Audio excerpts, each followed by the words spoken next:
Assalamualaikum warahmatullahi wabarakatuh. Nama saya Rosa Hapsari Widya Nur Kahfi dari kelas 12 MIPA 4 absen 25. Pada kesempatan kali ini dalam rangka memenuhi ujian praktik kelas 12 materi pelajaran biologi, saya akan melakukan sebuah praktikum, yaitu praktikum dalam menentukan kapasitas dan volume udara di paru-paru menggunakan spirometer sederhana. Tujuan dari praktikum yang saya lakukan hari ini adalah untuk menentukan kapasitas paru-paru seperti kapasitas tidal, kapasitas suplementer, kapasitas komplementer, kapasitas vital, dan kapasitas total paru-paru menggunakan spirometer sederhana.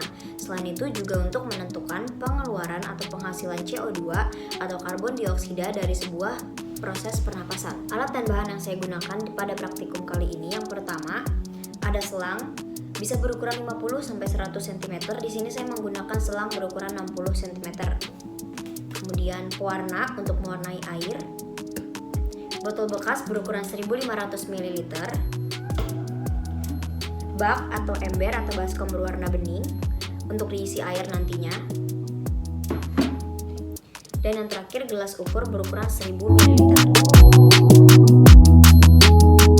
Prosedur pertama yang dilakukan yaitu mengisi ember dengan air secukupnya. Kemudian selanjutnya siapkan alat dan bahan yang dibutuhkan untuk melakukan percobaannya.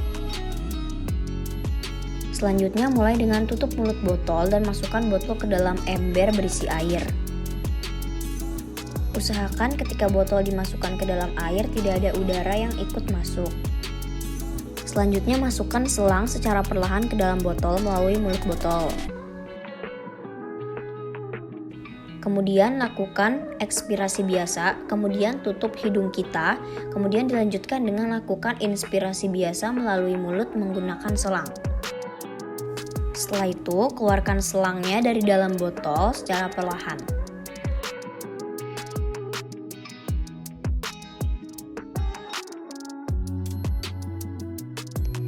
Setelah itu, tutup mulut botol dengan tangan serapat mungkin, lalu tuang sisa airnya dari dalam botol ke gelas ukur. Kemudian ukur jumlah sisa air dan catat hasilnya. Berikut ini merupakan hasil dari volume tidal yang didapat sejumlah 410 ml. Setelah itu kita akan mengukur volume udara komplementer. Langkah-langkah yang dilakukan masih sama dengan saat kita mengukur volume tidal. Perbedaannya adalah setelah kita melakukan ekspirasi biasa dan kemudian tutup hidung, kita melakukan ekspirasi secara maksimal melalui mulut menggunakan selang.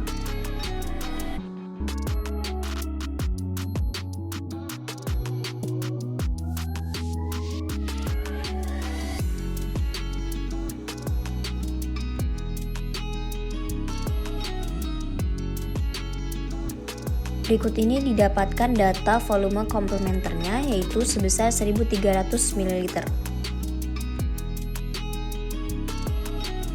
Selanjutnya kita akan mengukur volume suplementer. Pertama, isi botol bekas dengan air sampai penuh, kemudian tetesi pewarna secukupnya.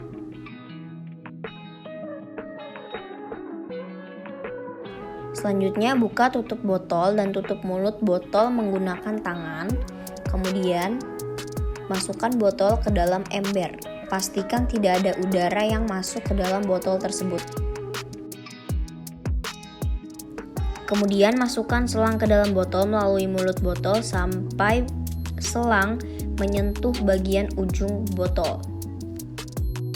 Dalam mengukur volume suplementer terdapat perbedaan, yaitu lakukan ekspirasi biasa, kemudian tutup hidung, kemudian lakukan inspirasi maksimal melalui mulut menggunakan selang. Kemudian keluarkan selang dari dalam botol secara perlahan. Lanjut, tutup mulut botol menggunakan tangan kita dengan rapat dan ukur sisa air dari dalam botol. Dapat dilihat bahwa dari gelas ukur terukur sebesar 250 ml. Berarti volume suplementernya 1500 dikurang 250, yaitu sebesar 1250 ml. Dari data yang telah didapatkan sebelumnya, maka dapat ditentukan kapasitas vital dan kapasitas total dari paru-paru. Kapasitas vital didapatkan dari volume tidal ditambah volume suplementer ditambah volume komplementer, sehingga didapatkan hasilnya 2960 ml. Sedangkan kapasitas total didapatkan dari volume suplementer ditambah volume komplementer ditambah volume tidal ditambah volume residu, atau dapat juga dirumuskan kapasitas vital ditambah volume residu yang dengan rata-rata 1000 ml, sehingga didapatkan hasilnya sebesar 3960 ml. Hasil kapasitas dan volume paru-paru yang sudah saya dapatkan sebelumnya berbeda dengan teori yang sudah ada. Hal itu dikarenakan hasil kapasitas dan volume teori yang sudah ada itu sudah dihitung secara rata-rata.